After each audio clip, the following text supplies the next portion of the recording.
What's going on, guys? Aaron from Top Tier Gaming here, and today I'm bringing you an updated Marincess deck profile. It's been a couple months since my last one, and I wanted to update it because yesterday for when I'm recording this video, we actually got news on new Marincess support, and oh my goodness, that support looks so good. I'm so hyped for it, and it just made me want to build this deck again and just get a deck profile up. I've been playing it for about 5 to 6 months, and I've had a lot of success with it.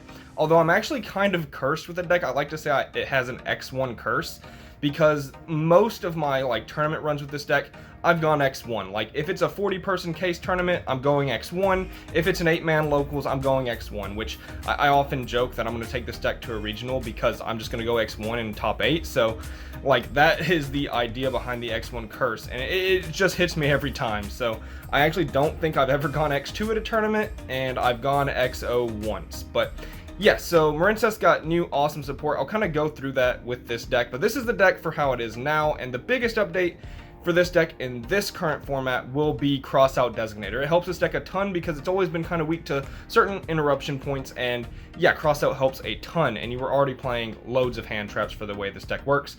But yeah, with that in mind, before we get into the deck profile, Discord link down below. We are trying to grow the Discord, and it's getting up there, and it's a good time. And yeah, if you want to join the Discord and have an awesome community you can hang out and chat with, link down below. So without further ado, let's get into the Marincess deck profile. So starting off, we're going to start with our 3 Marincess Blue Tang. She is the best starter for the deck. On summon, she's a Foolish Burial for any Marincess monster, and then when she's used as a link material for a link summon of a water monster, she actually looks at the top 3 cards of your deck, and you can add a Marincess card from them to your hand. So she is just like a Foolish, which grabs an extender because Blue Slug is going to add that to your hand, and then she can also dig for additional pieces. This card, when the new support comes out, is absolutely insane, but even without it, she's still the best Marincess monster by far in the deck, and the one you want to start with the most. She's like your main Signet mining target unless you already open her. And yeah, Blue Tang is just kind of everything for the deck. If you want to compare the deck to Salamangreat, she's kind of like Gazelle and Foxy in one card. And yeah, she's just fantastic. And she's my favorite Marincess because yeah. Next up, we have 3 Marincess Seahorse, and this is the other 1-card starter. Blue Tang is a 1-card starter, and so is Seahorse. Blue Tang is a lot better, obviously, because she has the chance to find you additional cards, but Seahorse is still pretty good to at least get you somewhere. And she's also just an extender. She can special summon herself to a zoning link monster points to. And yeah, you have to run her because she's the main target for Blue Tang in this deck. And she's what makes Blue Tang a 1-card starter. And she's just an extender to make sure you go into your link climbing plays, because that's what this deck wants to do. All it really wants to do is link climb into its towers.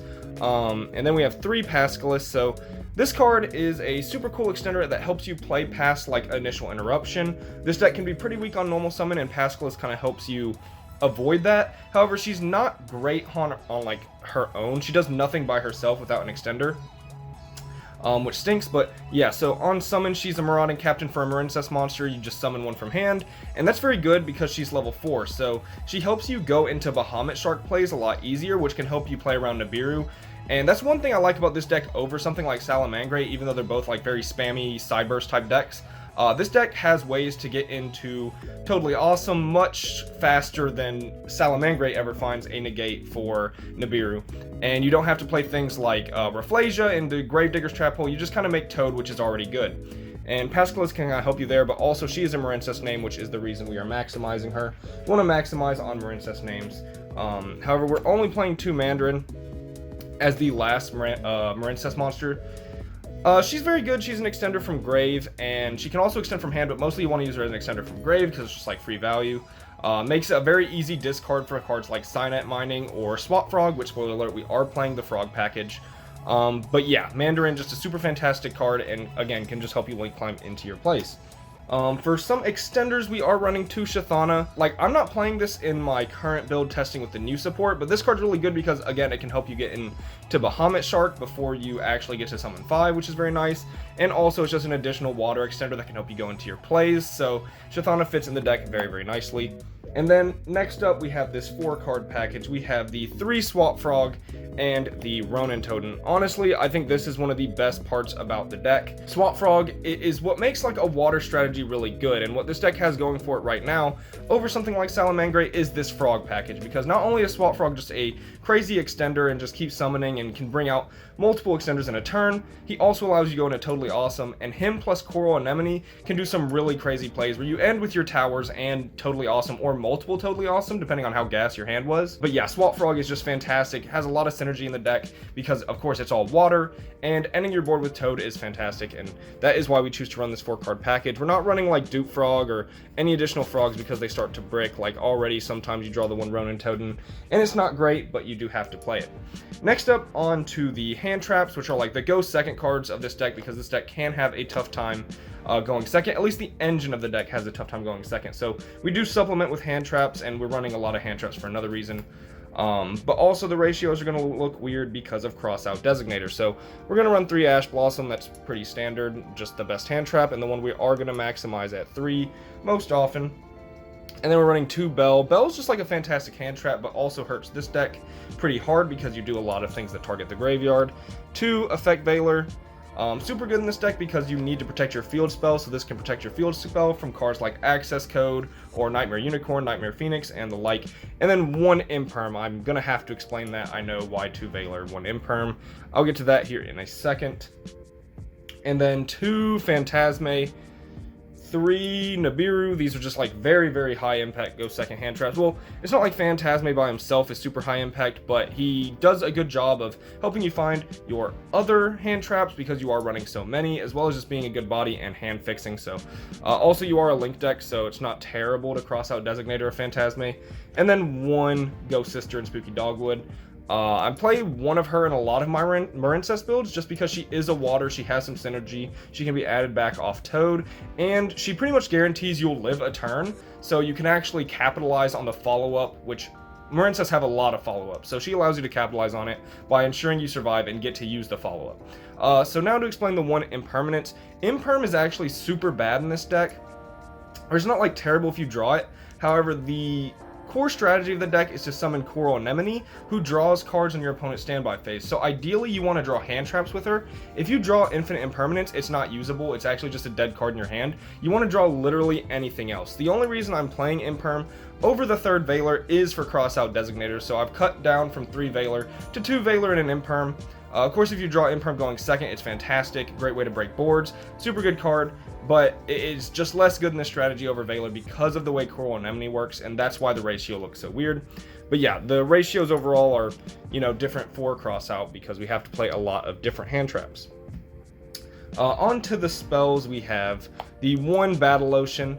It's searchable by your Link 1, so of course you don't need to play more than 1. You can, I've seen lists play more than 1, but we're just playing it like, you know, Balinx's target or Striker Dragon's target, just the 1 of because it's searchable. Then we have 3 Signet Mining, pretty obvious to find your any Marincess card, but mostly Blue Tang because she is the best starter. And yeah, the discard, you don't capitalize off it like Gazelle does, but you can pitch things like Mandarin or Ronin Totem, or just cards that need to be engraved anyways, or cards you don't mind losing. Next up, we have the 2 Crossout Designator, the 1 Triple Tactics Talent, and the 1 Called by the Grave. So the reason I'm running 2 Designator is, as of the time of recording, I don't have my 3rd. It is currently in the mail. So we are running a Tactics over the 3rd one. If you have 3 Designator, go ahead and play 3. If you have no Designator and you have Tactics, you can play Tactics as well. These are just cards that allow you to go second a lot easier, or, well, Tactics is the card that allows you to go second much easier. Crossout allows you to play going first much easier, and just play through hand traps, and you're running almost every hand trap under the sun, so anyone that hurts you, you'll be able to cross out it. And yeah, so this is just a really good package that allows you to go first. Of course, there are budget options you can play. I've seen lists play Desires. You can run Desires in this list if you want to run it over Crossout Designator, or run extenders like Monster Reborn and like Foolish Burial if you don't have access to Crossout. So, yep. And then lastly, just a 1-for-1. This card kind of helps you play through Interruption, and it can be a starter with Mandarin, so you can get to your Link 4 even off just a 1-for-1. And yeah, you can choose to play anything over that slot, like Monster Reborn, Upstart Goblin, any cards you feel is something you'd want to play. And that's actually going to wrap it up for the main deck. On to the extra deck. 2 Blue Slug, 1 Sea Angel, these are your Link 1s. Blue Slug, of course, adding back a Marincess monster from your graveyard, and Sea Angel searching a Marincess spell, which, after the new support, is absolutely fantastic because you can search Marincess Dive, which is a fantastic card for being like an emergency teleport or a Monster Reborn, helping you extend or play through interruption. So Sea Angel gets a huge boost once we get the new Marincess support. 2 Coral Anemone, she's still just the best Link monster, allowing you to get an extra extender, and of course, recycle one of your Marincess cards. Crystal Heart for, essentially it's just so you can make your monster unaffected with Battle Ocean. 1 Marbled Rock, and let me just scoot that over, and then 1 Great Bubble Reef. So even after the new Marincess support, Bubble Reef is still like your main go-to play. You just want to end on your Link 4 unaffected towers that can hit like 6,000 attack. But the way you do it now with the new support is you can actually end on the new Link 4 and Bubble Reef, and the new Link 4 is like Aqua Argonaut, and she's a spell of Trap Negate, which helps protect your field spell, which helps protect your Bubble Reef. And so yeah, ending on 2 Link 4s is absolutely fantastic. Marbled Rock gets a lot better after the new support as well, so yeah, just 8 Marincess Link monsters. Then we have a small Bahamut Shark and Totally Awesome package. So 1 Bahamut Shark, 2 Totally Awesome to make, and it's just an Omni Negate, and just it's very, very good at providing additional protection for your first turn board. And then we have this Go Second package, which is Update Jammer, Splash Mage, and what's funny about Splash Mage is he's a water, so if you link into him with Blue Tang, you actually get her effect, which is very nice. Transcode Talker and Access Code Talker. This allows you to have much better follow-up and very easily OTK your opponent, as well as giving you like a good way to go second is just climb into this package, very similar to Salamangreat, and try to get a kill with access code. So yep, that is the final 4 cards in the extra deck, and that wraps it up for the deck profile. But I will be doing a combo for this video because Marincess, they have a very straight line play, but there's a bunch of different ways to get there, and some hands can go absolutely off the wall when you're running the Frog Engine. So hopefully we get a good hand, and without further ado, let's get into the combo section. So starting off, I want to show you guys a 1-card combo, and that is Blue Tang. Blue Tang and Seahorse both have the same 1-card combo that at least gets you somewhere, but this is the combo without any additional extender, just showing you what you can get off one of your 1-card starters, either through, you know, drawing them or with Signet Mining. And yeah, just 1-card combo. Of course, we got the backup cards just in case. So you're going to start off with your Blue Tang, you're going to normal summon her, and you're going to send Seahorse from your deck to your graveyard. And this is essentially why Seahorse is the same, because normally you would just normal summon her and link off anyways. And then we're going to link off Blue Tang, and I'm going to get my extra deck in order, which I forgot to do, so 1 quick second there. Link off the Blue Tang, and special summon Blue Slug. Here, Tang can find you like another Marincess card, be it your field spell or like just an additional extender in Mandarin. I'm gonna go like Tang Chainlink 1, Slug Chainlink 2, and we're gonna add back the Seahorse. And we're just gonna say Tang missed because I just want to show you the 1-card starter package. Then we're gonna special summon Marincess Seahorse to the zone she points to, and we're gonna link that off. And we're going to make our Sea Angel. And Sea Angel is very important because it allows us to search our Battle Ocean, which is what we need to make anything unaffected. And then we're going to link these 2 off into Coral Anemone. And with Coral Anemone, we can actually special summon our Blue Slug. Or, I mean, you can summon anything here, but I'm just going to use Blue Slug. And then we're going to Battle Ocean, and we're going to link these off. And we are going to make Marbled Rock. And Marbled Rock actually gets to equip 3 Link in your graveyard because of Battle Ocean. But you actually have some chain links going on, so you can make your Anemone, because she went to graveyard, you can make her Chainlink 1, then Battle Ocean Chainlink 2. You can equip these 3 monsters to your Marbled Rock. Whoops. And then you can add back the Blue Tang off your Anemone. And this obviously doesn't get you aboard with any negates, but 1 extender leads you into having your Bubble Reef with this, which is the combo I'll show after this, is what you want to see, which is starter extender, which you have a lot of extenders you can use there. And yeah, what's really cool about this board is that it actually has a lot of follow-up. Of course, if any of these are hand traps or interruption cards, you can use those to your advantage as well. But when Marble Rock dies, you actually get Anemone's effect again. And it's very hard to kill Marble Rock because she's like 5,000 attack, or she's very, very big. She's 45, I believe. And then this goes to grave, and you can bring back the Seahorse, then you get Blue Tang, and you can go for a lot of stuff afterwards, which is really good follow-up. But that is where you get off one card, which, you know, it's not much, but the fact that you can get somewhere off your starter is very, very nice. However, the real good part of the deck is once you see this and an extender. Alright, so the next combo actually contains Swap Frog, and this technically makes it like a 2.5 card combo. All you need is Blue Tang or Seahorse, and then any water to pitch off Swap Frog. Some waters are better than others, like if you have Blue Tang and Seahorse, then that's like probably the best scenario it can be. But if you have Pascalis, you can actually do some really crazy plays with Pascalis as well. And if you have Mandarin, it's essentially the same thing as long as you have Blue Tang. So it's just like Blue Tang, Swap Frog, and any pitch. They almost all work. So it's just Swap Frog with a water and Blue Tang. So starting off, we're going to normal summon the Blue Tang as we have in the past. Because in this instance we have Seahorse, we're going to send Mandarin to our graveyard, which essentially just gives us an extra extender. Next thing we're going to do is we're going to link off the Blue Tang as we have in the past. And we are actually going to make Blue Slug. And now what's really cool here is because Marincess Blue Tang is going to search your deck, well, it's going to reveal the top 3 cards. If it adds any water, even if you didn't open this one, as long as you can find an additional water, you still have this combo, which makes it like a very consistent 2.5 card combo. But yeah, we're going to pretend Blue Slug or Blue Tang misses, and Blue Slug is going to add back, I mean, either of these work. Let's just add back the Blue Tang. Then we're going to pitch Blue Tang for Swap Frog, and we're going to special Swap Frog over here. And Swap Frog is going to send an additional copy of Swap Frog from our deck to the graveyard. And we're sending Swap Frog over Ronin Totem because that will come up for Anemone. And then what we're going to do is we're going to special the Seahorse. Of course, you would add back Seahorse if you had it the other way around. I'm sure you guys are following. And then you link off the Seahorse and you make your Sea Angel. And this is, of course, Sea Angel is going to search your Battle Ocean.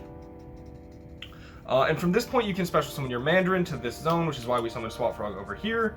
And then we're going to take our Mandarin and our Sea Angel, almost called her Slug. And this is going to get banished, this is going to go to grave, and we're going to special summon Coral Anemone. And then with Coral Anemone, we are going to special back the Swap Frog. And Swap Frog is then going to dump Ronin Totem.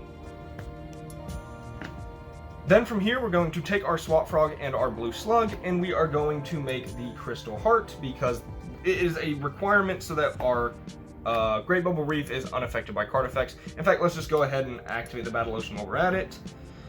Then we are going to banish the Swap Frog and special summon the Ronin Totem. And of course, we are going to link these off into everyone's favorite card, Totally Awesome, because, I mean, who doesn't love the Toad with the Toad on top of him? Which is going to provide an Omni Negate and sort of protect our Battle Ocean from being destroyed, which helps our towers. So we're going to link off the Coral Anemone and the Crystal Heart, and we're going to do Bubble Reef, and then we're going to go Chainlink 1 Anemone, Chainlink 2 Battle Ocean. We're going to equip, I mean, it really doesn't matter. I like to leave Anemone in graveyard and link these 3 most often, because if this is in graveyard, you can banish it to draw off this card, and then the next turn you can actually discard a water monster to special summon this, so that's really nice. And then the Coral Anemone is going to resolve, and we're going to add back the Blue Tang. So you end up with a 4,600 attack towers with pretty good follow-up, and like she's so much follow-up because she draws 1 to 2 cards, and then she can bring this back from your banish zone. Totally Awesome is going to summon a frog from your deck and be an Omni Negate. You have whatever hand traps you drew plus whatever hand trap she's going to draw. Follow-up in Blue Tang, and yeah, like the frog engine can make the deck very, very good and end up with some pretty crazy boards. But yeah, that's going to be the last combo for this deck. I actually have a full combo video and hand test video on this deck if you want to check that out for more Marincess content. If you did enjoy the video, feel free to leave a like, subscribe. This has been Aaron from Top Tier Gaming. Bye, YouTube.